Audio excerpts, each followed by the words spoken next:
You're listening to Nothing's Off the Table, the podcast where no subject is too taboo to discuss.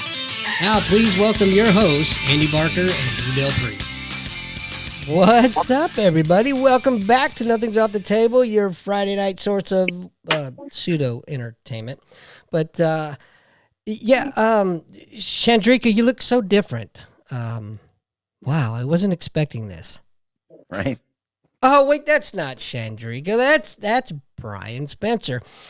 Unfortunately, or fortunately, however you may look at least our scheduled guest was courteous enough to call us, or at least email me and let me know that she couldn't make it. And we reached out to, yes, thank you very much. And we reached out to Bryan, and he was more than willing to come on the show and put up with our crap tonight. So, Bryan, welcome. Thank you. I'm always available if you need me. That's good to know. What are you doing later? No, I'm just kidding. A good thing I'm over an hour away from you, but yeah. That's all right. I got wheels. We were just talking about, we both have kids, and in a few years, we'll be empty nesters, and how we just can't wait to load up a truck, a fifth wheel, and just leave. Yes. And people are like, does that include your wife? I said, I'm leaving.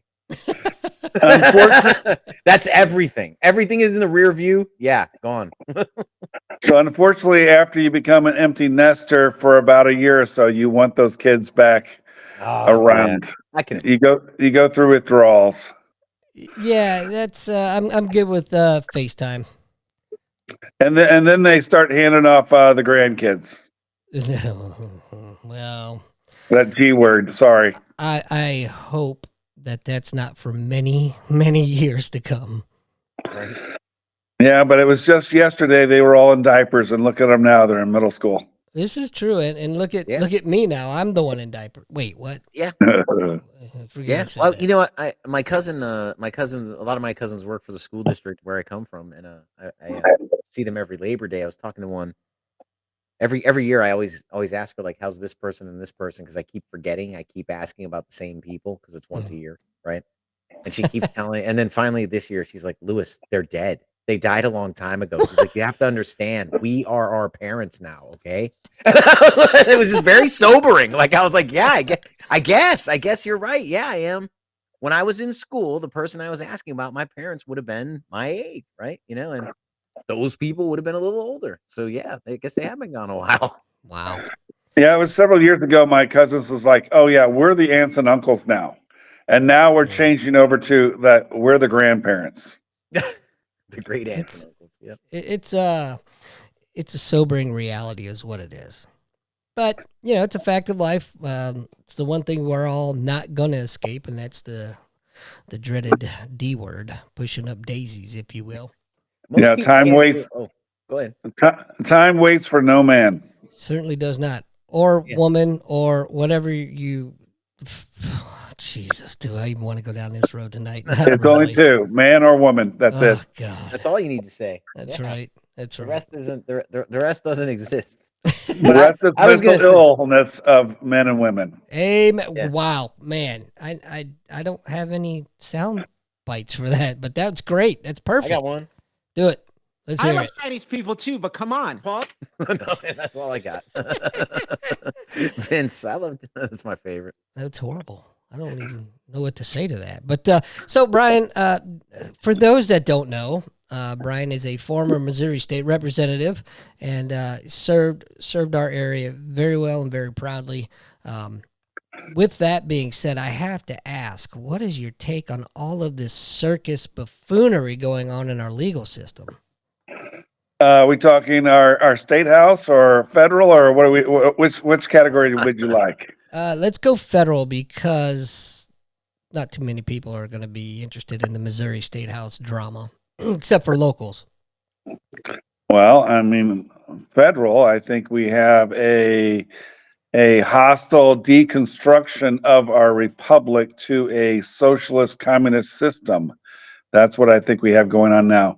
And if you want a good entertainment movie to watch, I suggest you watch on Rumble TV, because that's the only place that's going to allow it to be shown, a show called The Greatest Show on Earth. And if you want to know what's going on behind the scenes If you want to know why you're being lied to in the news media and other forms, all you got to do is watch this little show. It's about an hour and 30 minutes long. It's eye-opening, and then you'll be like, I get it now.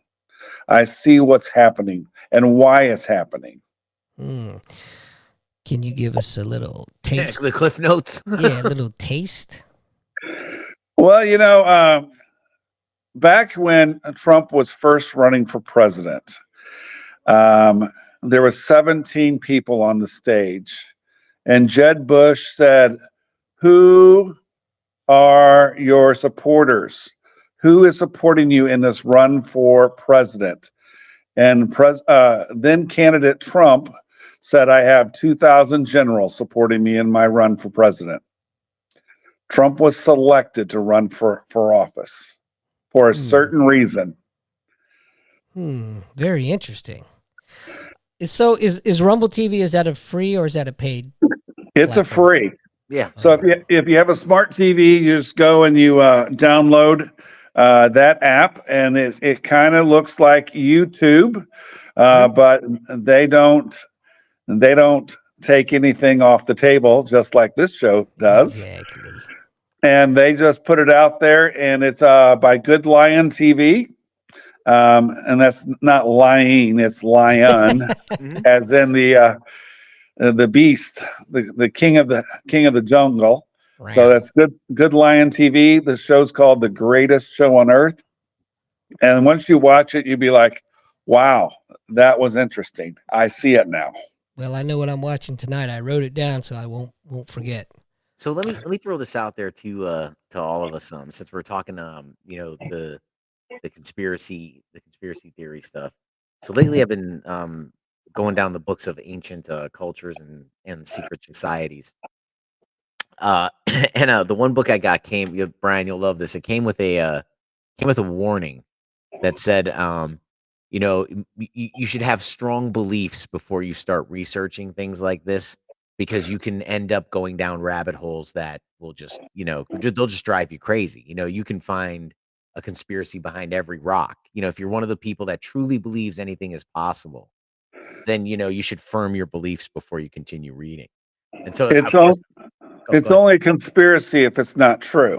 No, I agree. So I was talking about, this book went through the Sumerian culture, right? Which is the oldest culture we have that writing started, right? They have remains from previous cultures, but there was no writing or recording. The Sumerians are actually the first culture to record regularly.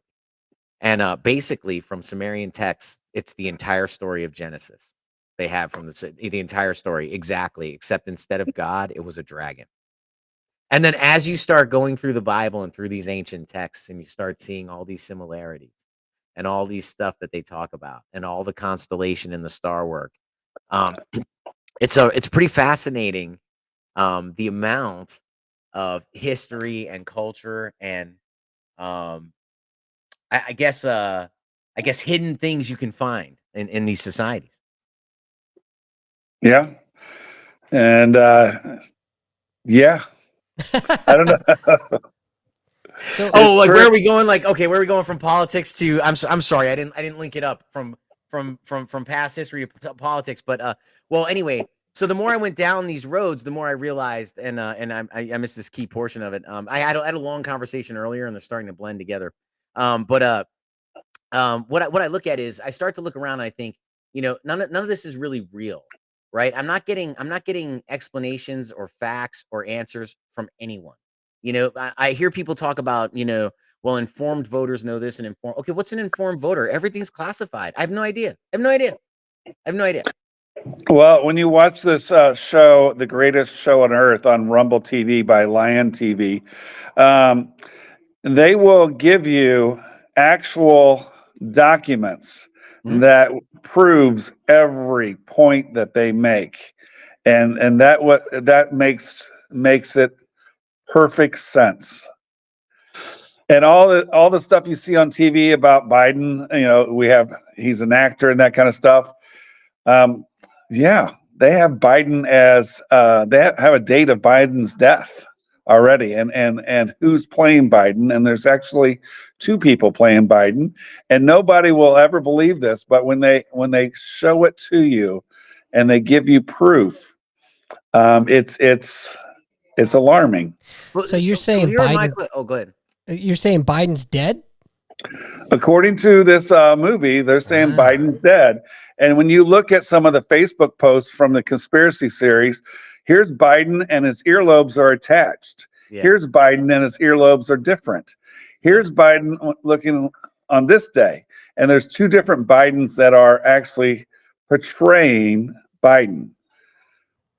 So, I was gonna say so we talk about people being puppets and everything, and here's and here again. So being a student of history, I don't. What's new? What's new? What was different between Biden and Trump? Trump was going to declassify the Kennedy documents till he got in and got told, "No, you're not." There's no sovereignty, and that's what I was going to get into. What's your thought on there's no sovereignty in America? There are some things that it doesn't matter who you elect and what the people want, they will not be done. And that the Department of Defense learned when Brexit occurred that they needed to start turning all these spy agencies inward, hence the creation of CISA, which it now also is looking at cognitive structure, your pattern of thinking, that belongs in the internet as well. They're taking control of that now. But I guess what I'm saying is so I mean, that's my whole life. That's been that way. My whole life, the face has never been the puppeteer. So, I mean, they go through all kinds of things, and little tidbits, not to give away the movie, but I'm going to ask Andy this question: who does the Coast Guard report to? Well, I guess that depends on the day as much as they DHS. change. No, yeah, they got put under. No, I know. Or Homeland Security. Homeland Security. So they've had several masters through the years. That's why I made that comment. So they're supposed to be assigned to Homeland Security in time of peace. Correct. Yeah. But right now, all the Coast Guards are at Navy bases, and they're taking their orders right now from the Navy bases. Interesting. And go ahead, please finish. That should give you a little inkling on that movie, and it's going to explain to you why these things is because there is a war going on right now, and right now the general public is obliviated to it, and they go back as far as 1950 is when this hostile takeover has started, and they talk about the Stockholm syndrome, and we've had years and years of and generations of brainwashing, and you just can't flip the switch to say here's the truth and expect them to believe it. Right. So things are allowed to be played out now, and there are several actors in this play, and they talk about the white hat people and the black hat peoples, and they are separating the sheep from the goats. And that's what's going on now, and we just don't see it. But when you watch this movie, I can't wait to get a private message back, and you'll be like, "Holy cow, this makes sense." Well, thanks for tuning in, everyone. I have to go watch a movie apparently, but no, it sounds fascinating. But again, like my thing is though, like it's I mean I didn't believe the second Bush was in charge. I don't believe Clinton. I believe Clinton. You read about books on Clinton, and the most interesting thing about Clinton is he did nothing, and that's why he's great, right? He let Congress do everything, and if it worked out, he basically got in front of the microphone and said, "Look what I did."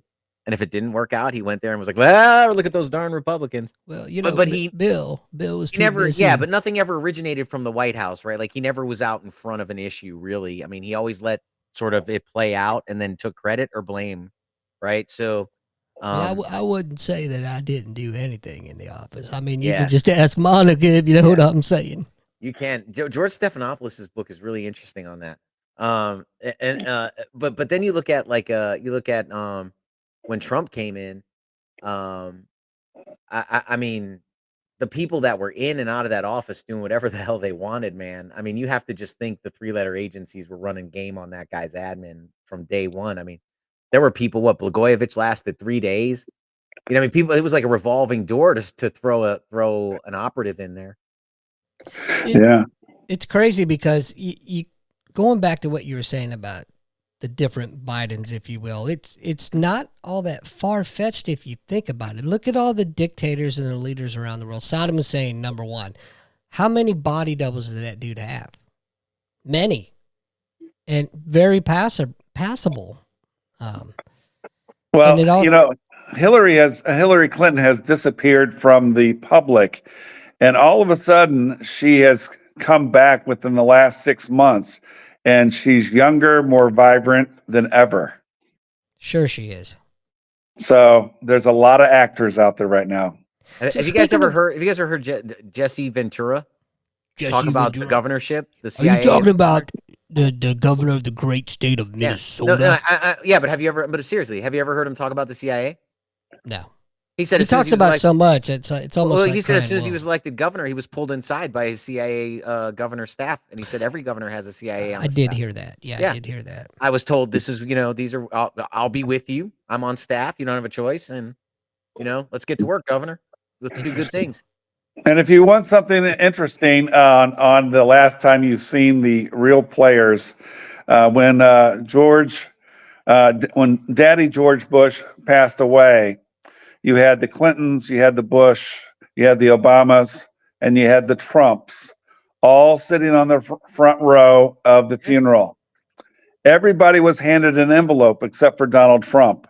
And when they opened that up during the funeral, every one of their demeanors have changed. And the only person that didn't get an envelope was Trump. What do you speculate was in there?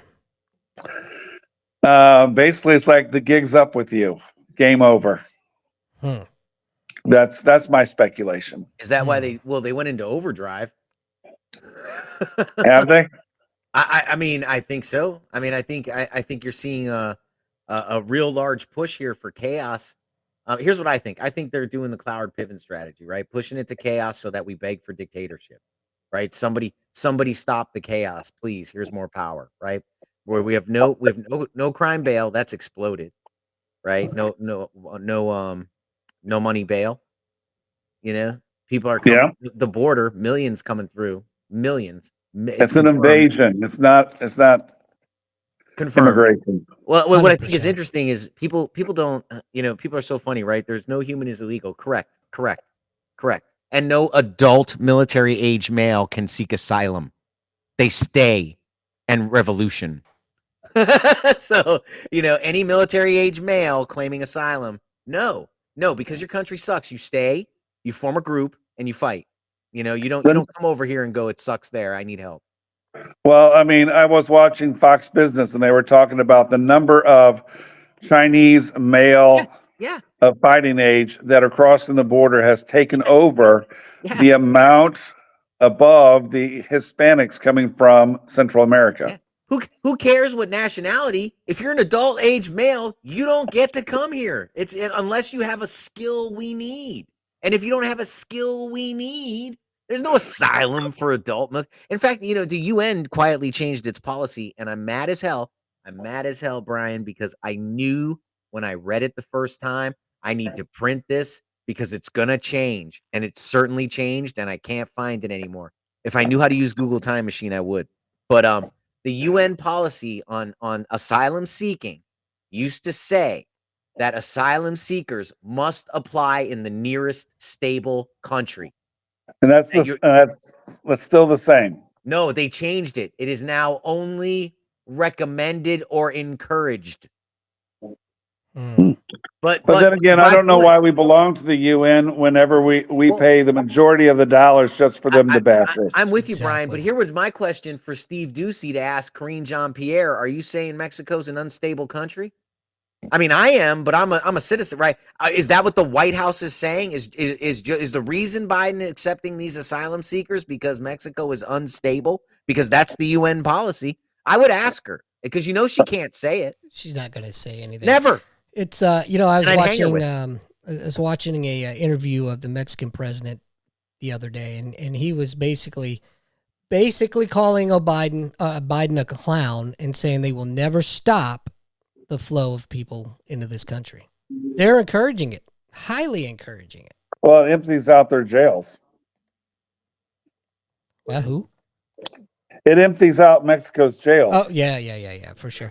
But no, they're not doing. It's not only that, but they're not doing anything to stop other, nationalities from coming through.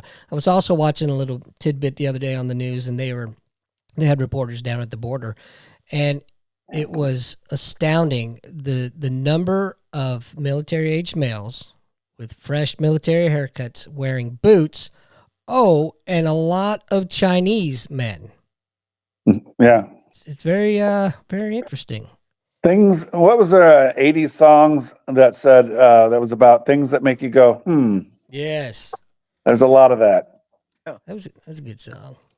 Anyway. I was just thinking, well, Biden is pushing for light rail. I guess that's why we're bringing all the Chinese in. Bad joke. Which one? Which Biden? Oh yeah. Right. How about that? How about I think one of the bigger concerns in this whole political race is you better be careful, man. If Big Mike tries to come in,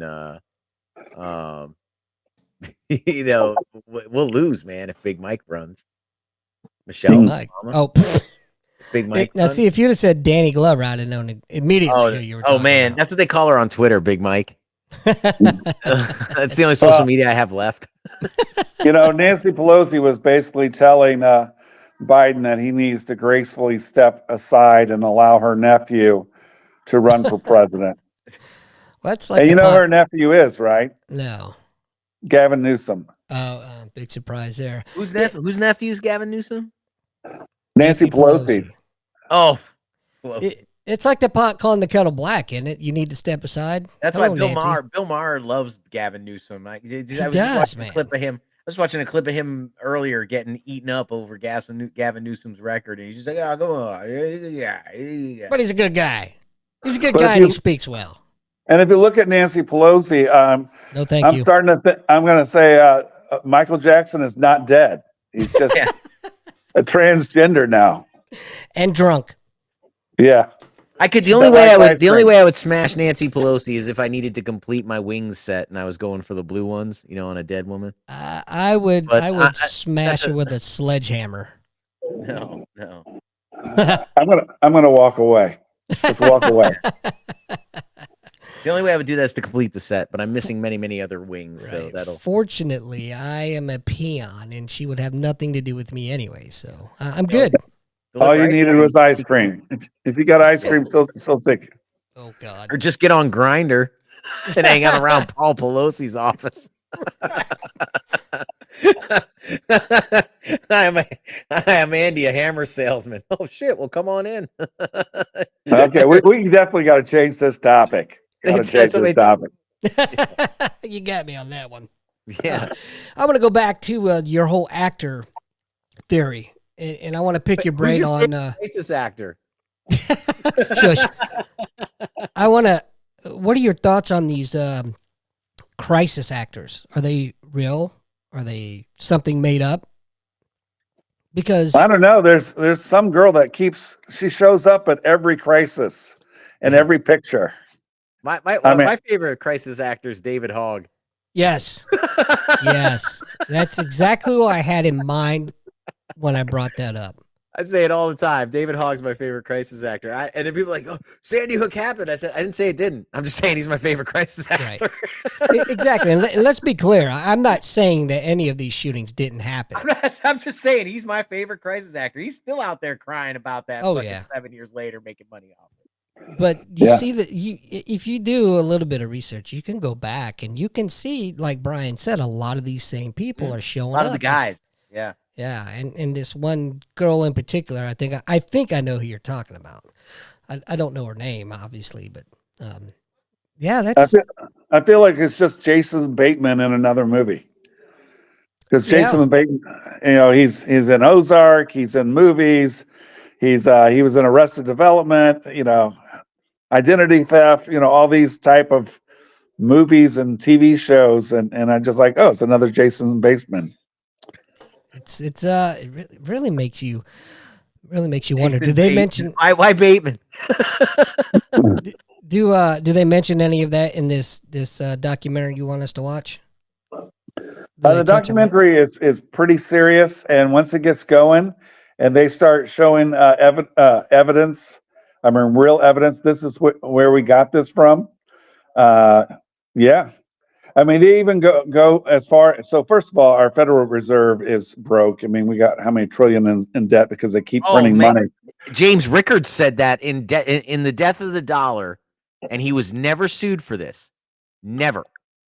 He quotes Janet Yellen as saying the Fed is insolvent. So He whenever quotes Trump went on his world tour, they basically catered to him everywhere he went. And when he went to visit the Pope in Vatican City, the Pope was not happy because the Vatican City was housing a lot of American gold. And it took 47 cargo planes to bring the American gold out of Vatican City back to America.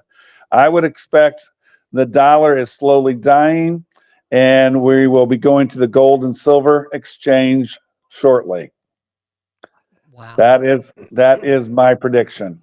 That's a scary thought, man. What's funny because we through rehypothecation, we've fucked up a British gold. Did you see about that? Texas and Britain asked for its gold back. Oh wow. Okay. All right. I want to. I want to be sure I'm clear in my disclaimer. I don't remember all the details, so I will be general in what I say about this. This story involves the United States, Britain, and for some reason Texas. But there is an act where we call rehypothecation, where we melt gold down, and then we reconstitute it. Take a little bit out and then reconstitute it, right? Like it's like cutting cocaine. It's cutting cocaine only for gold. It's called rehypothecation. The Brits were like, what the fuck? We gave it to you at 99 and you're trying to give it back at 94.2. It was like something like that. Like we rehypothecated their shit so much. I'm trying to remember if this is correct or not. That they had to tell Texas you can't have your gold back. Or it was like one or the other. Oh, But wow. but look up rehypothecation, Britain asking for gold back and Texas asking for its gold back, and you'll see what happened, and you'll learn all about rehypothecation. And that kid, Wow. a bill becomes a law. I mean, And now you know. and even along the money lines, I mean, look at what's going on with Russia, China, Brazil, South America, the BRICS program. I mean, they're trying to establish itself as the worldwide currency. Right. And there's a reason for that, because the Federal Reserve dollar is not worth anything, because all it is worth on the faith of our military. And with Biden and Obama slowly making our military weaker and weaker, that dollar is worth less and less, because our dollar is just based upon the faith of our military. Right. Yeah, and they were talking about that with Putin and the dollar. They just put 50 sanctions in against Putin, right? And other people. And then you remember we seized a lot of the oligarchs' cash, right? Some of those oligarchs had nothing to do with Ukraine. Right. Right. But at the end of the day, we seized their cash, right? So you had a lot of people around the world going, okay, you know what? If my possessing the dollar, my ability to spend the dollar depends on my loyalty to whoever's in the government at this point in time, I'm going to try to offload my dollars. So he said there was a large foreign offloading recently. Well, that happened today? He announced it today. So I think they're off. I think they're seeing it. So Wow. our Federal Reserve is actually owned by a private company in Britain. Yes. Yeah. And so private Donald Trump is trying to have the U.S. Treasury take over and take the Federal Reserve out of commission. So that's going on. But if you look at the Democrats, they rigged the election. They've trashed them as much as possible. They've tried to take him out of the election with the court cases. And so they've done just about everything. And every time they do something, he gets more and more popular. The only thing left that the other side has left in their wheelhouse is assassination. Well, let me ask you: do you think they don't know every time they do something to him, he gets more popular? Oh, I think they know, but you know, yeah. See, I think they know too, and I think their polling is a lot different than what they're telling us.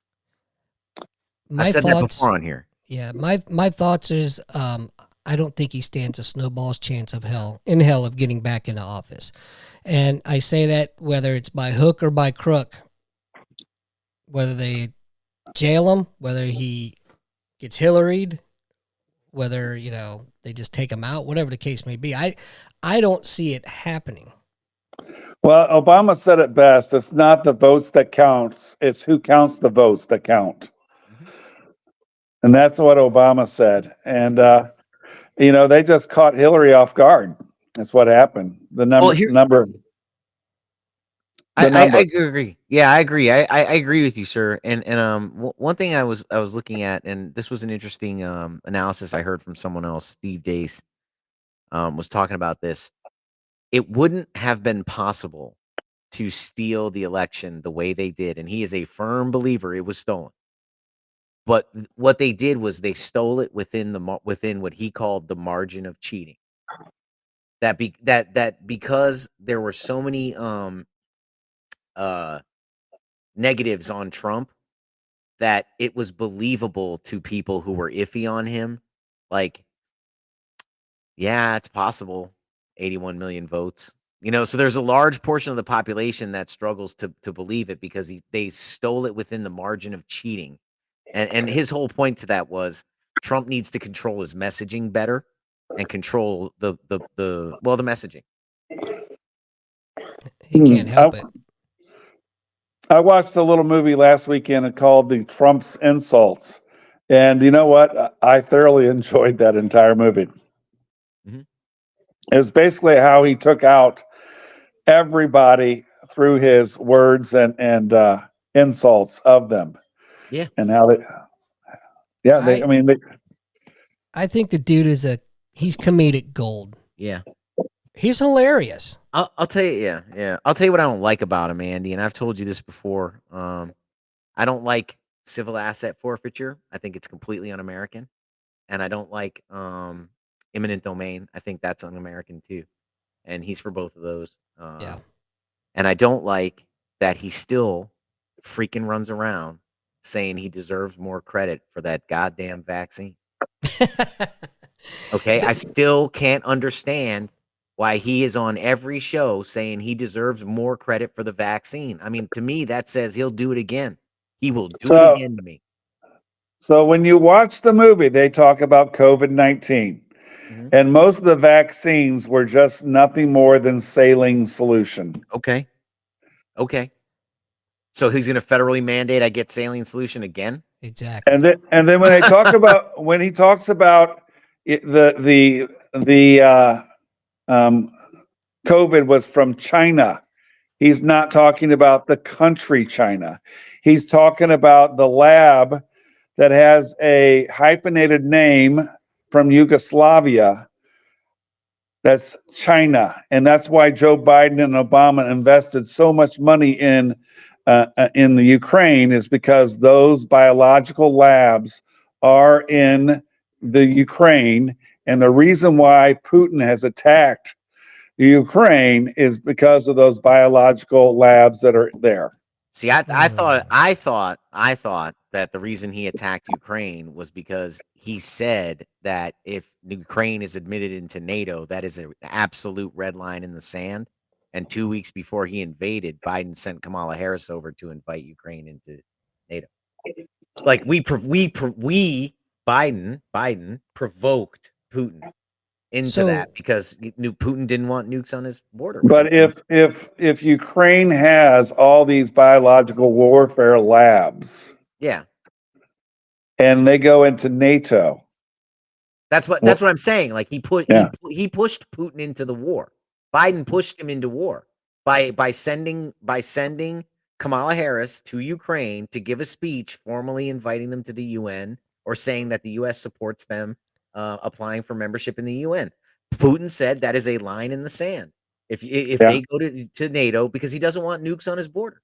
And you know what? I would hope if China makes an agreement with Mexico, we do the same thing. I would hope we invade Mexico if China tries to put nukes on our fucking border too. You know, pardon my French. So is that just the public narrative? I mean, with what Bryan's saying, I mean, it makes sense to me.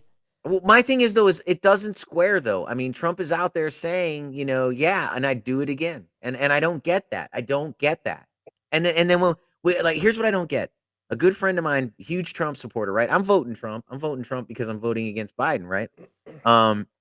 But huge Trump supporter friend of mine. We're talking about the vaccines. You know, hey, you know, if you got a vaccine, are you stupid? You're stupid, right? I said, well, so what about Trump promoting it? Oh, well, you know, he was lied to. I was like, okay, you think he doesn't know that? I mean, I know that he knows that, but he's still running around saying I want more credit. But Hence, the greatest show on earth. I can't wait to watch it. I can't wait for you to watch it either. It's almost what you said. It's like, let's get off here and go watch it again. I've already watched it 4 times, and everybody that I've what do they say for that? That he keeps pushing for the vaccines? I mean, I don't understand. I guess what I'm saying is, it sounds to me like if there was another pandemic, he would be totally okay with us locking down for 2 weeks to slow the spread again. No, that won't be the case. Just watch the show. Okay. Write it down. Will I be forced to take a vaccine? No. Okay. No. Will he open up for lawsuits against these vaccine injured people? Mm-hmm. Yeah, and let's talk about Hawaii. Remember Hawaii burnt down? Oh yeah. Yeah. Yeah, that's some new weaponry, by the way. It's amazing how everything that was a certain color blue was not burnt up. Oh yeah. Interesting. That's one of those Dr. Evil, a laser. Well, and that was a land grab because they immediately declared it all a national disaster and then a park. Like it's all been declared a park now, so no one can rebuild. They can't do anything, and no one's helping to rebuild, and no one's doing it. Everybody's gone. And there's no way all of that would have burned down without a laser. I feel like I should be doing this. Stop humping the giant laser. Wow. Yeah, I'm my curiosity is peaked to the max right now. I'm chomping at the bit.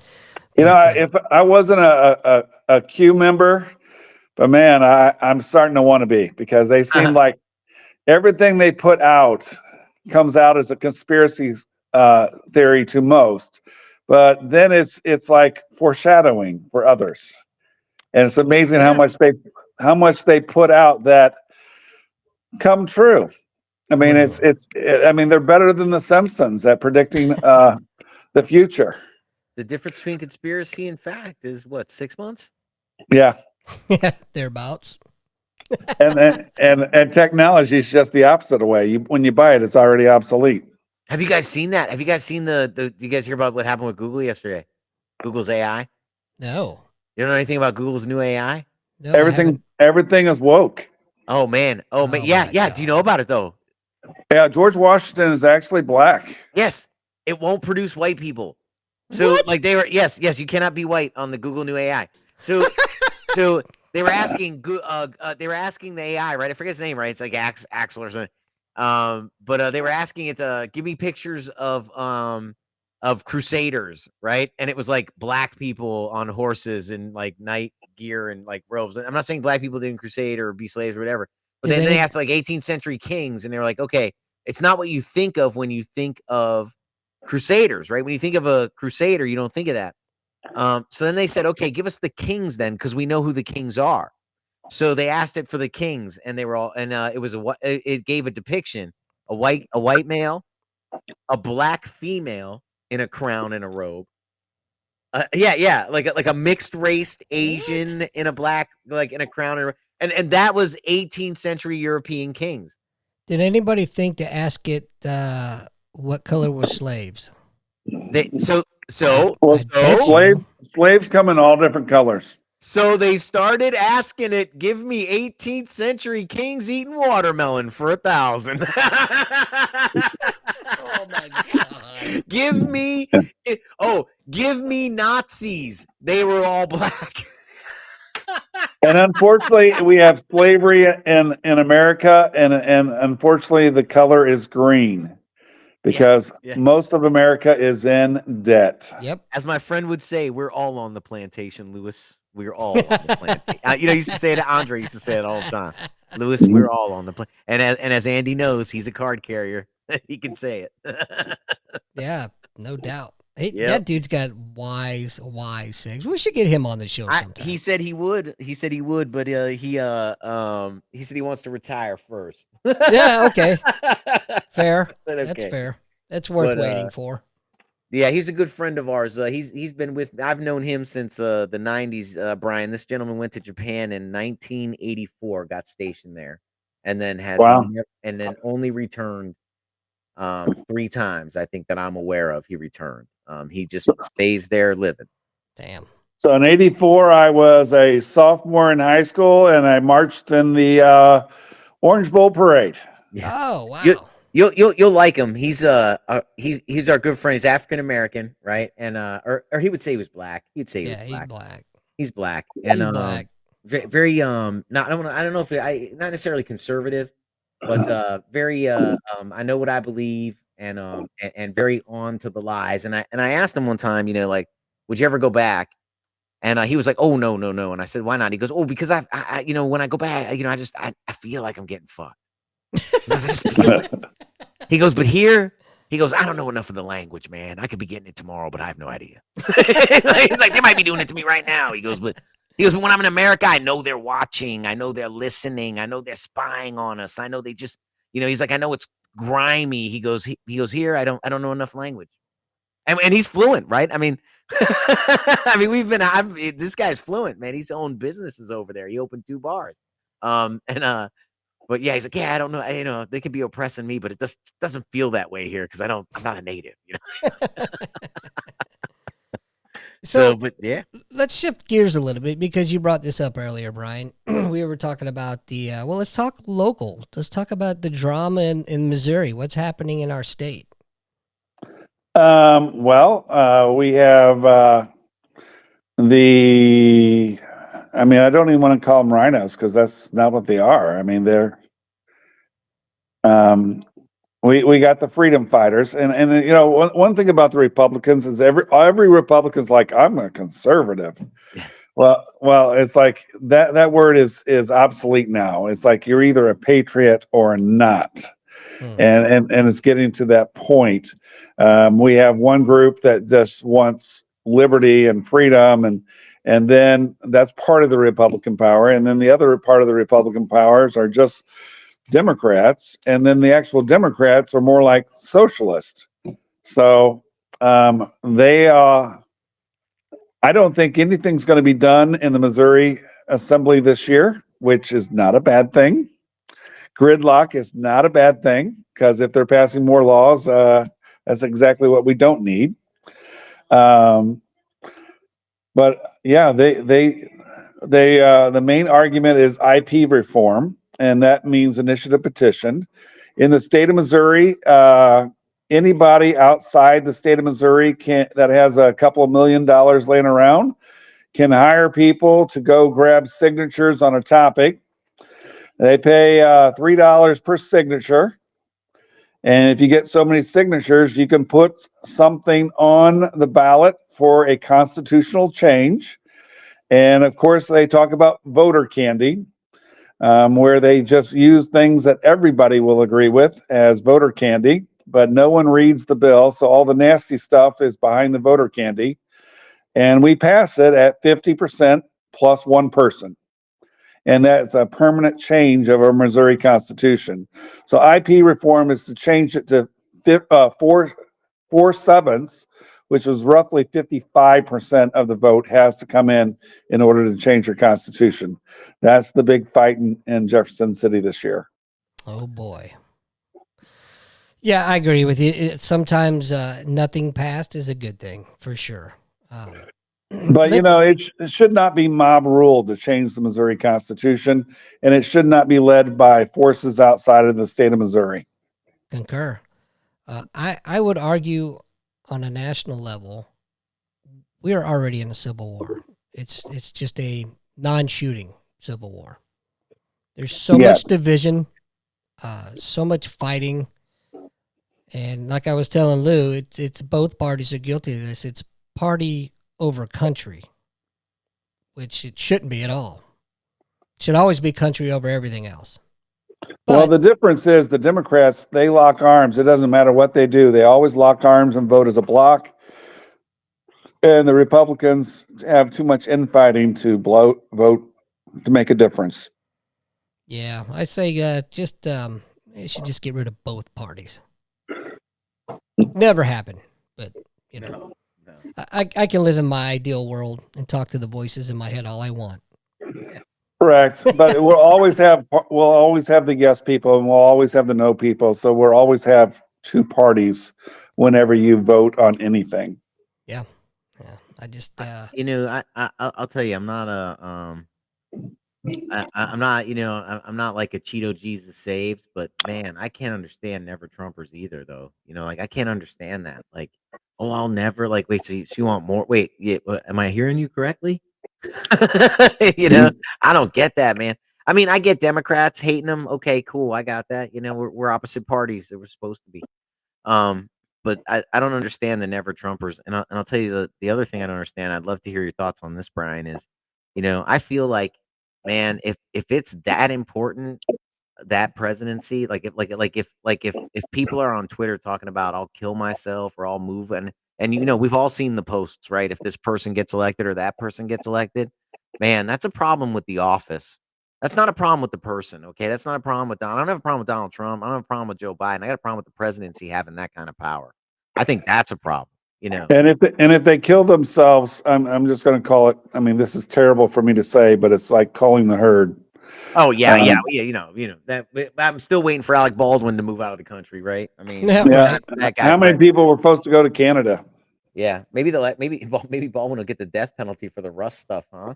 How about that? But one thing that I've learned is the grass is not always greener on the other side, and sometimes those people know it. Mm-hmm. It's true. It's very true. And it's hard to get out of your comfort zone of what you think is normal. And it's hard to go and do your own research when you have everything at your fingertips and you're just listening to talking heads and talking points.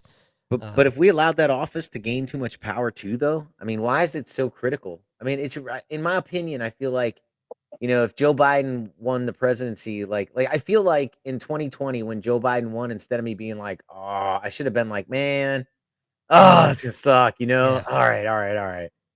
Because he can't really do much because we have a Congress, we have a court system. But do we really have a Congress? I mean, what's the point of what's the point of Congress if you just do executive orders? Exactly. That's what I'm saying. Like, I feel like the presidency has too much power. I feel like that office just is stolen too much power for itself, and I think both parties are guilty of it. But we have a three branches of government, and if one becomes too powerful, the other two have to step up and put it in its check. Yeah, I agree. That's but they're not. You agree the presidency's too powerful, though? I think it's getting too powerful. Would you agree with that? It is. However, the other two branches of the government need to step up and say, "Oh, back up, because we're going to put you in check." That's the whole point of checks and balances. But it won't. It's not, and it won't happen. Can you imagine if they threaten the president's budget? I won't give the White House a budget. Screw you. We haven't had the last time we had a budget was under Reagan. We haven't had a budget since then. Hey, do you know the president has to pay for those dinners? Have you guys read about that ever? No. Like when they have state dinners, they pay for that. Like that has to come out of their paycheck. And one of the recent presidents, I forget, got in there and didn't know, man. It was kind of like it was a problem. Like after I was like, are you? I can't remember which one, but that's where I read about it first. And then I I talk a lot about the George Stephanopoulos book, and somebody reminded me that was in there too. That they paid for the dinner, like he talked about them paying for the dinners. But there's loopholes to everything. And what they do now in Washington, D.C., when a lobbyist or something happens where there's a dinner involved, Yeah. everything is chef cut and it comes out on toothpick. So if it's a toothpick, it's not a dinner. Yeah. It's an hors d'oeuvre. So you get your steak chopped up already for you in bite-sized pieces with toothpicks. That's yeah. Hilarious. So here's a hot tip for all you active duty who may go TAD. The new Yokosuka Hotel will charge. You can watch porn, order room service, and your room just happened to cost that much because the hotel was booked. They got those letters pre-printed at the desk. Well, right now all the immigrants got the hotel. It's that time, gentlemen. Oh, it's that time. Bryan, always wonderful talking to you. Don't go. Make sure you don't go anywhere. It's time for our Veterans Helping Veterans segment. A time-honored tradition here on Nothing's Off the Table. Not really, but sounded good. What do you got for us tonight, Lou? Man, I got a couple of good ones. Well, I had a couple of good ones, and then I lost the page. Hold on. Accidentally slipped on the Pornhub, did you? Yeah, right. I wish. I wish. That would have been much better. All right, where are we? Here we are. The Fisher House. Oh, that's an excellent one. One of my favorites. Love the Fisher House. Right. So so the Fisher House, if you didn't know, is a location on hospital where major commands are. Every major command has a Fisher House. Usually around the hospitals, things like that. It's a place where families can come and visit with wounded veterans, severely wounded veterans who maybe cannot travel due to their injuries or things like that. The family gets to stay there for free completely. The house is just like they're at a house. It has all the amenities and everything, and the families can live out of there. And months at a time. And if you were to visit the website, thefisherhouse.org, you would see the testimonials. I'm not going to read them to you because we know them working in the medical industry, encounter people, or you reach out to the Fisher House. It's clean. It's like home, and they're able to visit, and the therapeutic nature of those visits, having family come to help severely wounded veterans who are recovering. And it's all services, right? Because it's not just war injuries and combat injuries, but people who get horrifically injured in these accidents and some of these aviation accidents that you see. Also terminally ill. Terminally ill, correct. Yes. Yeah. That maybe are too sick to move and can't travel. They'll bring the family. I had a couple experiences with that as well. So thanks for pointing that out. But just anyway, it's an A1 service that, again, these families wouldn't be able to have these types of therapeutic visits without it. Take a look at it, check it out for yourself, read the reviews. Sure, you'll be pleased. But if you don't know where to park $5, they could use it. It's an amazing organization. It's done so much for the not just the physical recovery, but more importantly the mental aspect of recovery. So hats off to them for sure. So Lou, can I give you one for next time you do this? Yes. Check out Camp Hope. It's in Missouri. It's a program that deals with the same type of clientele as the Fisher House, but it allows them to have outdoor experiences that will allow them to enjoy a normalcy of outdoors. Yeah. I'll check it out. We'll get them profiled for sure. And then I want to give a shout out. So after my time when politics was over, I went to Florida to start teaching. I took a sabbatical and taught 1 year in Florida, which, by the way, I'm 2023 State Teacher of the Year for the state of Florida. Whoop, whoop. Yeah, well, got to throw that in there. And so I got really active with the VFW post 10095, and I want to give them a shout out because they are bringing the healing wall to Nassau County. First time the healing wall has been south of the Georgia line into Florida, to allow those veterans there near Jacksonville, north of Jacksonville, Florida, a chance to put some closure to some issues that war and serving in the military brings. So congratulations, VFW Post 10095 in Nassau County. Hell yeah. That's awesome. Bryan, I'd like to thank you very much for coming on. It's always a pleasure having you on the show. You're a wealth of knowledge, even if you look like Grizzly Adams right now. I'm a rich homeless person. Well, you know what? It's funny you say that because, That is funny. I'm thinking there's some homeless people out there probably richer than we are. Maybe not No, monetarily, but I have $22 to my name right now. nice. So you No, got you're that not- going for you. You're not homeless. You're what, unhoused? How's the Yeah. term? What the hell are you? You're not homeless though. Don't. How dare you? Right. I'm Shame on you. Skyline. Shame on you, I have a Grizzly Adams. bountiful skyline. He's of the bountiful skyline tribe. When he was in Florida, he had beachfront property. Well, I only went to the beach one time, even though my classroom, which is unlike Missouri classrooms, my classroom door opens to the outside. I could see on a super clear day the Atlantic Ocean, which was 7 miles away. Wow. Amazing. So it was nice. We're actually going to go to Pensacola for spring break. Hey, end this Which is thing. I gonna got be a cool. dirty story to tell. Oh, all right. Well, hey, night, everybody. Comment, click like down below.